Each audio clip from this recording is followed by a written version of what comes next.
থাক ভাই, যাওয়ার হয়েছে ভাই, মন খারাপ করে না, পরবর্তী জিতে সম্ভাবনা আছে। তার বেটা আর কি জিতবো বেটা, এটা কোনো একটা টিম বানিয়েছে ঢাকা। কি করবি এটা শাকিব খানের উচিত ছিল, শাকিব খানের সিনেমা জগতে সফল, এখন ওই একটা সফল ব্যক্তিত্ব, ওই যেহেতু খেলাধুলার ভিতরে ঢুকছে, আর যেহেতু শাহরুখ খান হইতে চাইছে,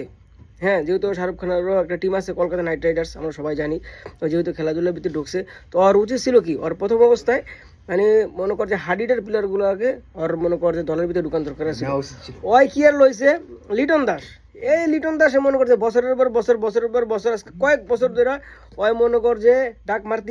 আছে, এমন একটা ডাক মারেন না প্লেয়ারে, ওই মনে করছে দলের ভিতরে ঢুকেছে, হে এবার মনে কর বেশি দামে কিনছি না তামিম, ঠিক আছে, ওই মোটামুটি আছে, কিন্তু মনে কর আর মনে কর ইয়া নাই, ফর্ম নাই। এরপর আর কোন প্লেয়ার দ্বারা লইছে, এই যে তিসারা বেড়ারা, এই তিসারা বেড়ারে ওইলো মনে কর যে আরো ওই যে আরো 7-8 বছর আগে দেখতাম যে মনে করে খেলতো, ভালো খেলতো, এই 7-8 বছর পরে যে প্লেয়ারের কোনো খোঁজ খবর নাই, কোনো ফর্ম নাই, কিছু নাই, সেই প্লেয়ারের মনে করছে আইন আবার ক্যাপ্টেন দিয়ে দিছে। আরে ভাই ক্যাপ্টেন যখন দিছিলি, ঠিক আছে, বাংলাদেশে একটা প্লেয়ারে দিতি, বাংলাদেশের প্লেয়ার একটা ক্যাপ্টেন দিলে ওরা মনে কর যে এটা যেহেতু বাংলাদেশের খেলা, ওরা এনে মনে কর যে বিভিন্ন ধরনের প্লেয়ার আছে, ওই যে লিগের প্লেয়ার আছে, ওরা জানে যে বাংলাদেশের কোন প্লেয়ারটা কেমন বোলিং করে, কেমন ভালো খেলে, ঠিক আছে, ওরা দিয়ে দিচ্ছে তিসারের মনে করছে ক্যাপ্টেন। এই তিসারটা কি জানে যে বাংলাদেশের কোন প্লেয়ারটা কেমন বোলিং করে, কেমন কি করে, টানা 4টা ম্যাচ মনে কর যে এমন একটা অবস্থা, মাথার উপরে ধরে গেছে। আরে